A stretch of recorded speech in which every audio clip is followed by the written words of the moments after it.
Welcome back. We're going to do some gesture drawing today.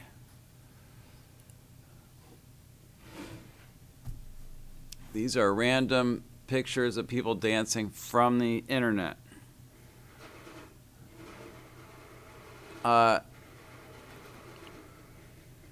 So the big idea here with gesture drawing is that we are looking for internal lines rather than contours. Contours are the external lines. We are looking for things like the spine,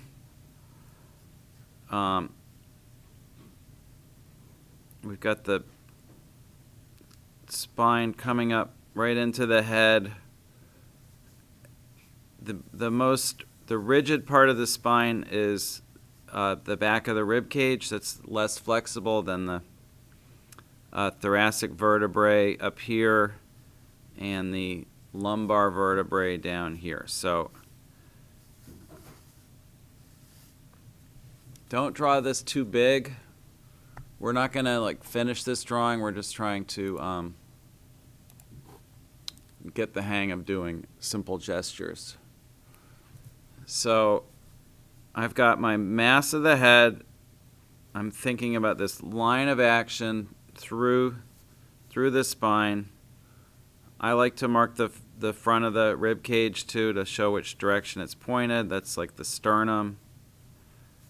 And then you want to look for the tilt of the pelvis. Her pelvis is tilted a little bit this way. Both her legs are bent. So this leg is bent towards us, so it's reading pretty straight. And this leg seems to have more weight on it. Remember that idea of a plumb line? We can pull a plumb line down from her head, and it's gonna, from this ear, we're gonna go straight down and land pretty much on her foot. And this leg goes off in this direction. She's kind of wearing high heels, which changes the way her feet are on the ground. The trochanters of the femur, remember, are around the midpoint of the body, so that's something you can measure. If we go from the bottom of the heel to the trochanter, it's about the same as the trochanter at the top of the head. You'll notice that there's a little extra length in the bottom half of the body because of the high heels. And now we're going to do the arms. And there is a subtle difference between doing a stick figure and a gesture drawing. We are thinking of masses.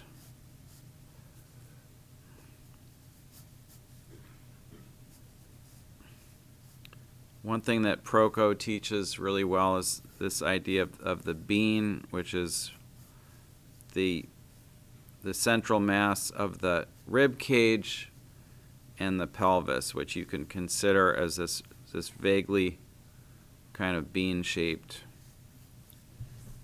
thing. And you see I'm like going from the inside out, not from the outside in. That's the most important thing to understand about this is it's this inside out thinking where you're starting with a sense of the bones, the skeletal masses, and then you're building out to contours.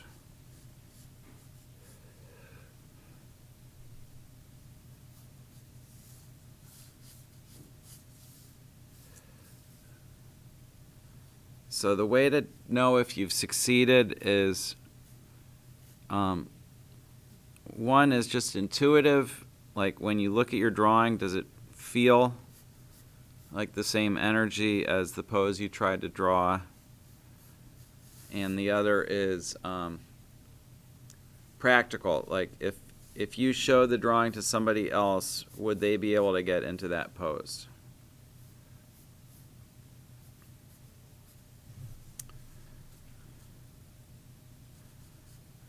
Now, when I'm doing a longer pose, I'm going to be doing this phase with a much lighter pressure. I'm still going to do it, but I'm barely going to be touching the paper because I don't want to have to erase all this. But this is just a gesture drawing, so it is. I let myself draw a little darker. And I think that does the job. It's not my most elegant or beautiful gesture drawing ever, but I think it conveys a sense of the pose pretty well. And that's what we're after.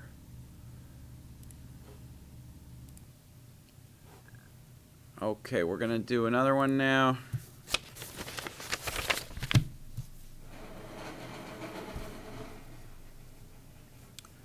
I'm not going to talk as much this time.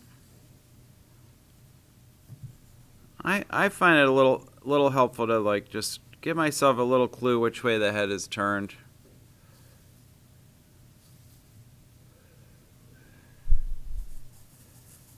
It's more challenging to see the masses when the figure's fully clothed. So I can read that the rib cage is tilted this way, the pelvis is tilted forward, and then I'm going to go right down with kind of a line of action to my weight-bearing foot. It's very easy to see where the weight is in this pose because obviously one foot is completely off the ground. So be careful that this heel should be pretty much under the head. And I'm going to go ahead and mask this one out.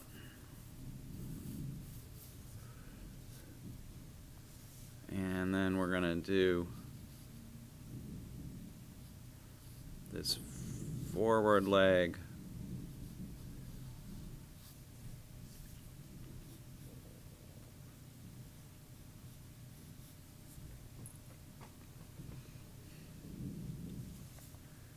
And the arm.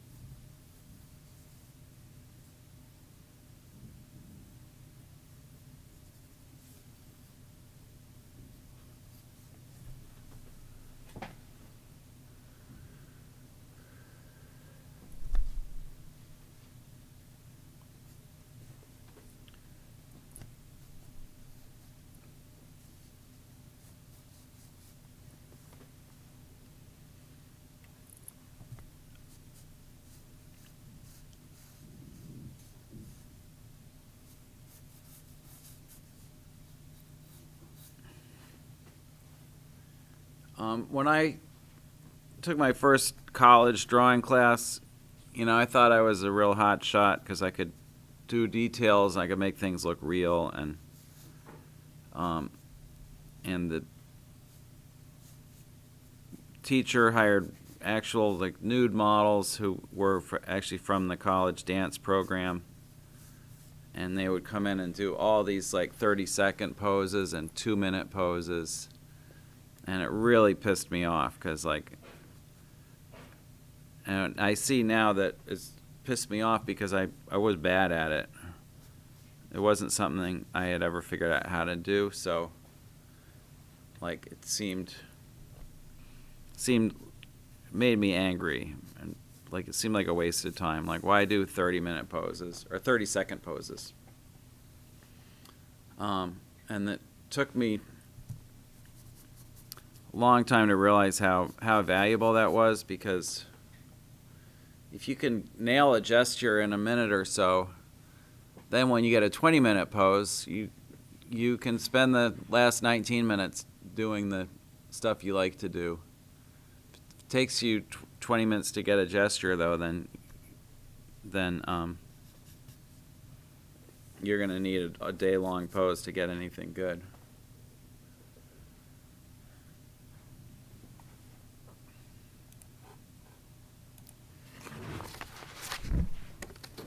So this is a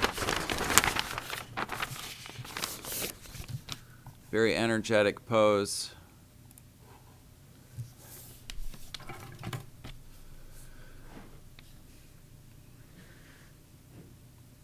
So we've got the head.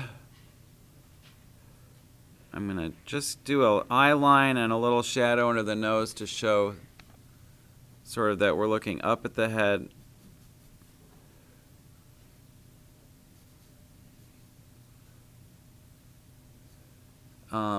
Now I'm looking for where's the mass of the rib cage in relation to the head. So here's the head, and here's the mass of the rib cage. So it's pretty much centered under the head. I'm going to suggest the sternum just to give myself a little clue about the way the rib cage is facing. And the pelvis is largely hidden by this leg, but these volumes are sort of stacked one on top of the other.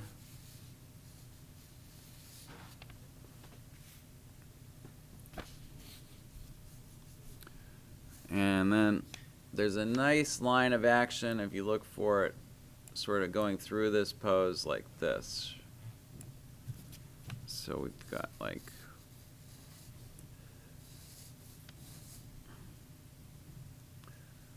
and this heel is right under the head because she's carrying her weight. So we've got this line of action with the foot.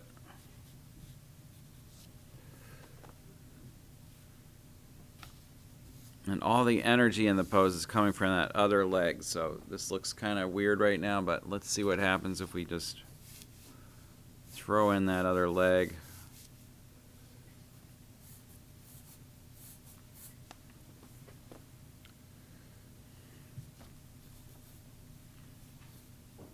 And what I want to emphasize is that my lines here are what I call searching lines. Like I'm not committing to anything. I am searching for the form with these repeated scribbly lines. Not to be confused with what a lot of you still want to do, which is like a hairy contour line. Like these are searching lines. It's not this. You see the difference? So if you're still doing this, I want you to please stop, because we're not doing hairy contours. We're trying to emphasize the internal lines.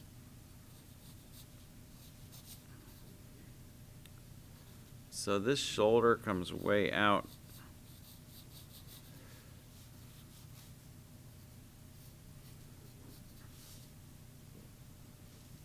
And this shoulder comes way up to almost the level of the mouth.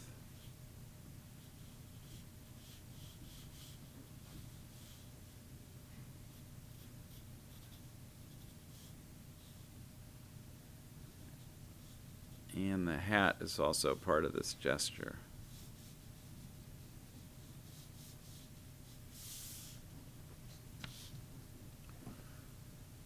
And to zoom out a little. Okay.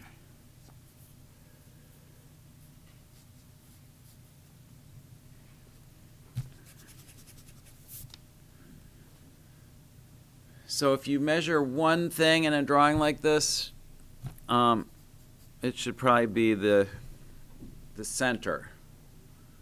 And so if I go from the bottom of the heel here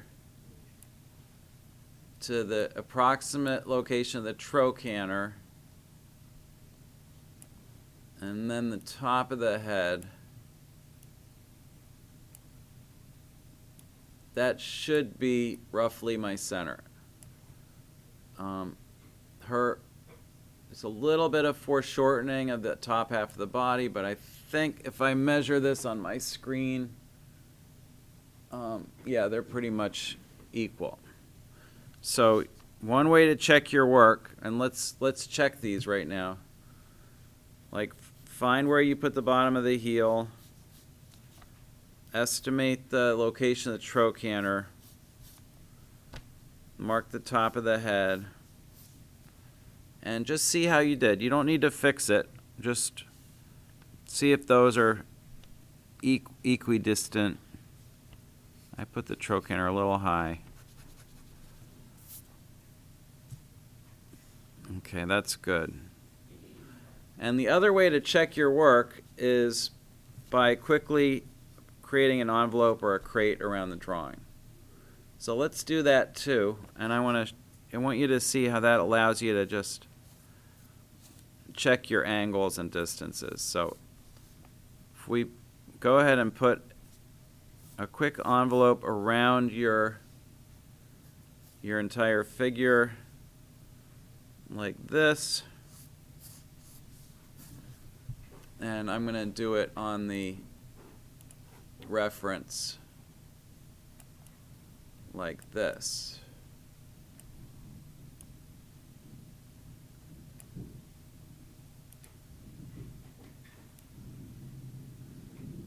So you see how this is about 3 or 4 degrees from vertical. This is also just a little bit away from vertical. This is about 60 degrees from horizontal. This line tilts back just a tiny bit, and this one is about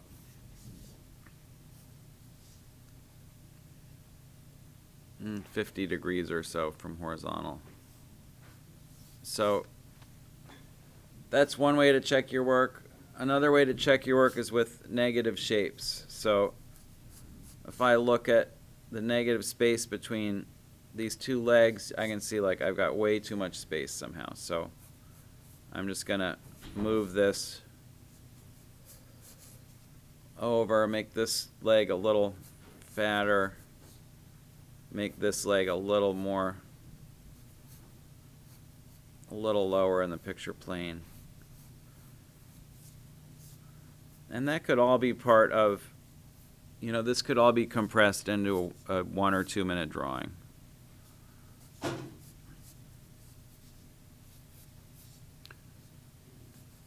It's good to be able to do a spontaneous gesture. It's also good to have some techniques for like quickly revising it and making it better. See how that is more accurate, and because I started off the drawing light enough, I'm able to improve it without erasing anything.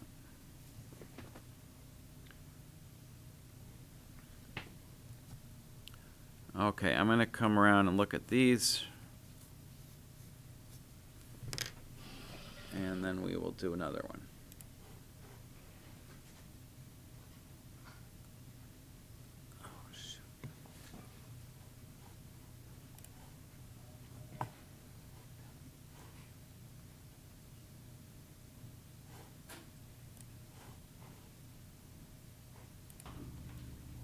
Okay, here's our next one. This is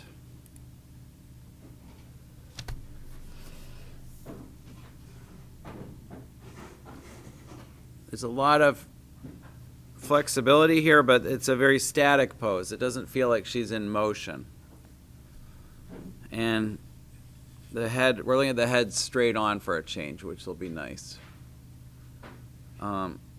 So we are going to work on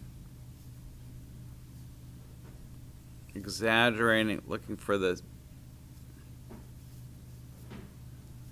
here's the spine. Okay, let's look at, let's look for that bean. So here's the rib cage, and here is the pelvis. So you see how much movement there is between those two forms? Most of you are going to want to build a snowman. You're just going to want the two balls to be sort of right on top of each other. So let's really try to exaggerate just how bent this form is.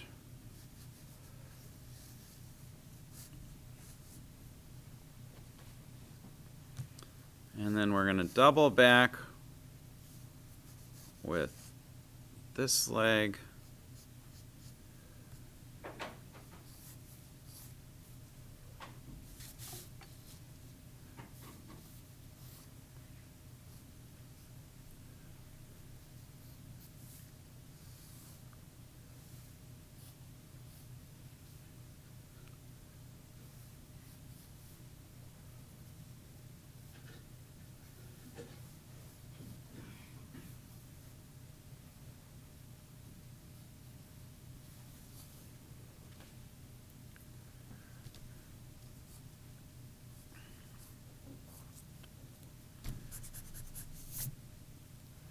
So this is really unusual because you can see this leg is hyperextended. It's actually like bending backwards on itself.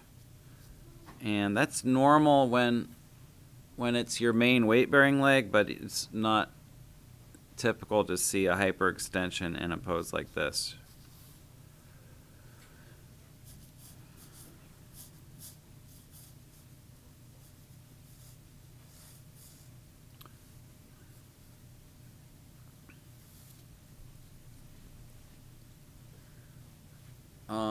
If I pull a plumb line up, we can see most of the weight is on this foot, but there's a little bit of weight on this toe. So this foot should be a little bit to the left of the head, and then this toe is way off to the right.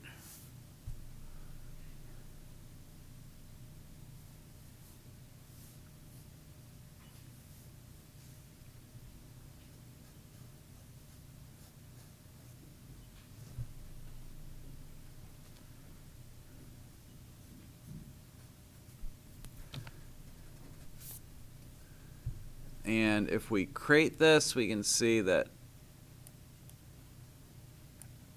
this elbow just bumps out a little bit from a line connecting the heel to the head.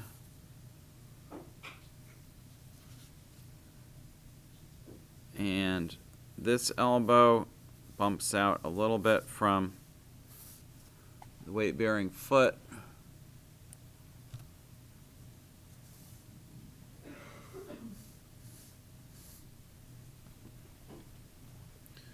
And one of the most useful things about crating is noticing the angle between the feet. Very important. Most people get them too much on the same level.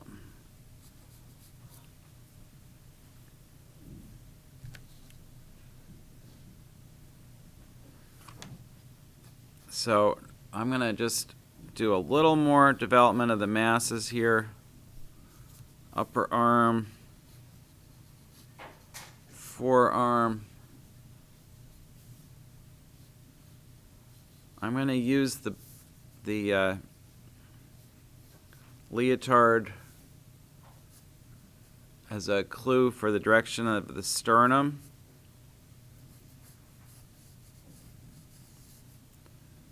And I am developing a few details here, but I'm doing it with kind of gestural thinking, if that makes any sense.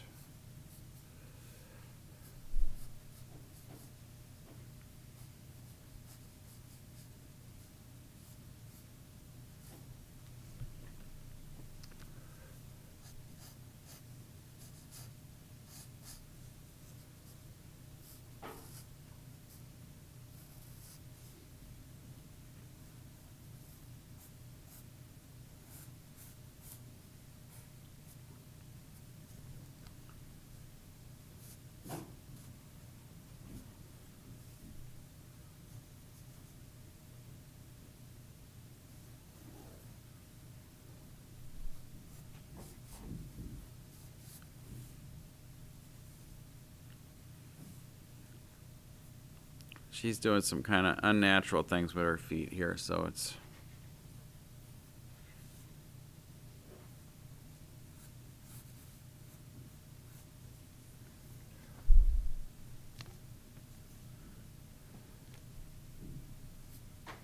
hard to make that look right.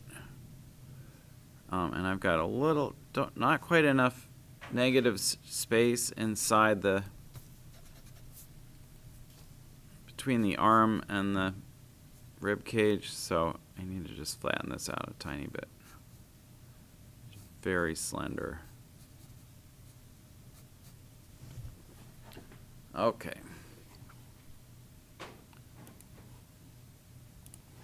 Okay, we're going to do one more.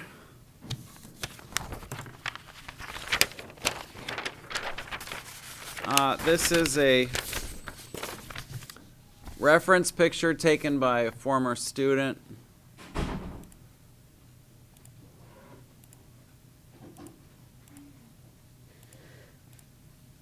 And we've got a little profile head. I'm going to do a really small drawing here. Profile head. Very vertical neck.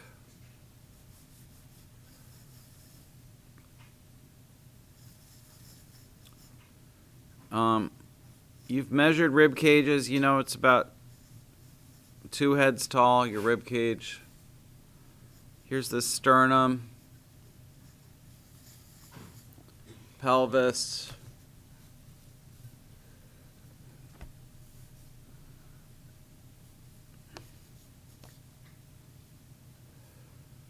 and his weight is evenly distributed on the 2 legs. So we're going to do these 2 thighs.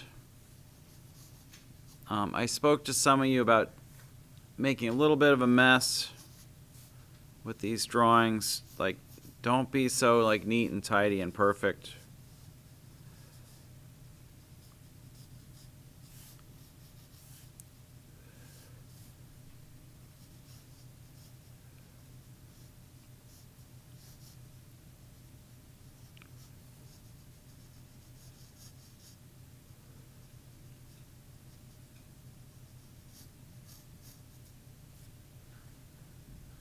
Now, in this pose, the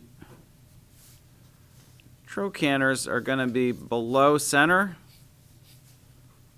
You see that? Because the upper half of his body is fairly upright, but his legs are widely spread and bent. So that rule of the trochanter being in the middle is not always going to be, not always apply.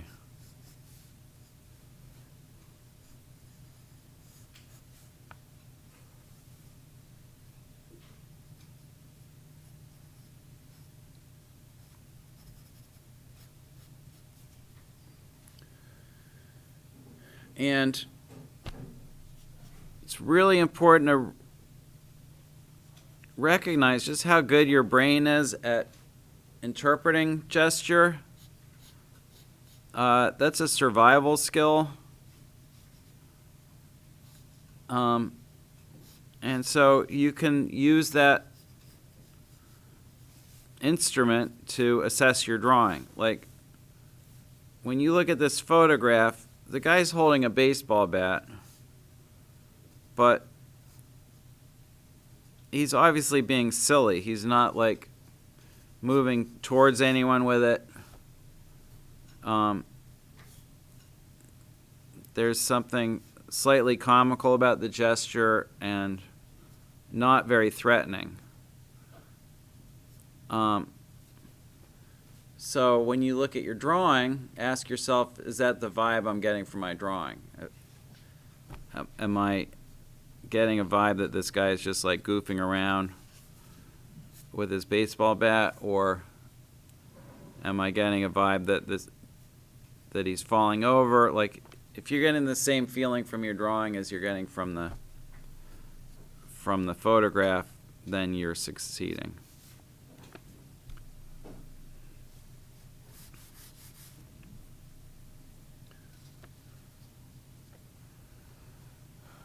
Okay, that's all for today's video. Thanks for watching.